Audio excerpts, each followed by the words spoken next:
আসসালামু আলাইকুম এভরিওয়ান, কেমন আছেন সবাই? আসলে পৃথিবীটা না বড়ই অদ্ভুত।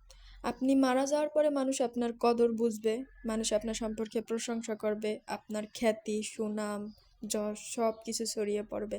কিন্তু বেঁচে থাকতে না আপনার কেউ কদর করবে না। কিন্তু আপনি বেঁচে থাকতে যদি কদর না করে, মরে গেলে পরে ওই কদর দিয়ে বলেন একটা মানুষের মৃত ব্যক্তির কি হয় আর? মৃত ব্যক্তির তো কোনো লাভ নাই। বেঁচে থাকতে কদর করা, মানুষ বড়ই অদ্ভুত। একজন মানুষকে বেঁচে থাকতে দেখবেন একজন মানুষকে প্রশংসা করতে পারবে না, কিন্তু মারা যাওয়ার পর একটা শত্রুও প্রশংসা করে যে না, ভালো ছিল, মারা গেছে সে, আল্লাহ তাকে মাফ করুক, এরকম কিছু। কিন্তু বেঁচে থাকতে একজন ব্যক্তি যদি মনে করেন ভালোও থাকে, সেই ব্যক্তির নামে মানে উল্টাপাল্টা কমেন্ট করবে, উল্টাপাল্টা বাজে কথা বলবে। সে ব্যক্তি কিন্তু ভালো, কিন্তু তারপরে এরকম কথা বলবে।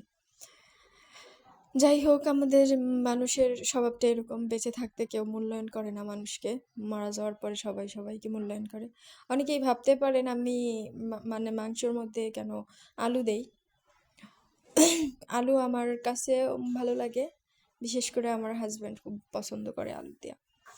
আমি যতটা না দিব আমার হাজব্যান্ডের জন্য দেওয়া লাগে, কারণ সে খুবই পছন্দ করে আলু দিলে। তার জন্যই দেওয়া আলু।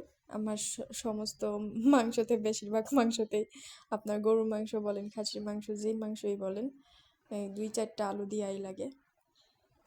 হয়তো বা 2-1 দিন কম বেশি করে এরকমভাবে দিতে হয়, কারণ হচ্ছে সে পছন্দ করে আলু, তাই দিতে হয়। যাই হোক, আপনারা দেখতেই পাচ্ছেন আমি কিভাবে রান্না করছি, একদম সিম্পল রান্না। আমি সবসময় সিম্পলই রান্না করি, অত বেশি মানে গর্জিয়াস করে কোনো কিছু রান্না করি না। আমি সাধারণভাবে যেভাবে রান্না করি আপনাদের সাথে ওরকমভাবে শেয়ার করি। আমি যেরকমভাবে খাই, আমার খাবারটা মানে আমার রান্নাটা জাস্ট আপনাদের সাথে শেয়ার করি, এটাই। আমি প্রতিদিন যেভাবে রান্না করি এটাই শেয়ার করি, তাছাড়া স্পেশাল কোনো কিছু না। আমি সাধারণ মানুষ, সাধারণভাবে সব কিছু করতে পছন্দ করি। আমি অসাধারণ কোনো কিছু মানে, আমি অসাধারণ মানুষ না যে অসাধারণ কোনো কিছু আমার মানে পছন্দ হবে বা এরকম কোনো কিছু। আমি সাধারণ বাঙালি মানুষ, সাধারণ মানুষ, সাধারণভাবেই সব কিছু আমার করতে হয়। আমার রান্না বাড়া সব কিছুই দেখেন না কতটা সাধারণ, সিম্পলি। আপনাদের কাছে ভালো লাগলে, যদি আমার রান্নাটা ভালো লাগে, অবশ্যই লাইক, কমেন্ট, শেয়ার করবেন। আপনাদের জন্য আমার কৃতজ্ঞতা থাকবে, অবশ্যই মন থেকে আপনাদের জন্য দোয়া থাকবে। যাই হোক, মানুষকে কদর করতে শেখা উচিত প্রত্যেকেরই, আমার, আপনাদের সবাই। কারণ একটা মানুষকে বেঁচে থাকতে যদি মূল্যায়ন না করেন, ওই মানুষটাকে বেঁচে থাকতে তার সাথে খারাপ আচরণ করলেন, তার শত্রুতা করলেন, তার মারা যাওয়ার পরে তাকে ভালো বলে কী লাভ বলেন? মারা যাওয়ার পরে তো সবাই সবাইকে ভালো বলে।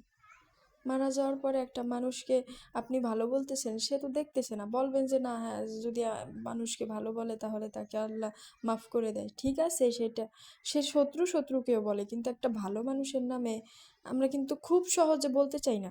একটা ভালো মানুষ হলেও বলতে চাই না যে সে ভালো বা এই সেই, মানে সবসময় নেগেটিভ দিকটাই তুলে ধরি। এটা আমাদের অভ্যাসটা বর্জন করা উচিত। ভালো থাকবেন, আল্লাহ।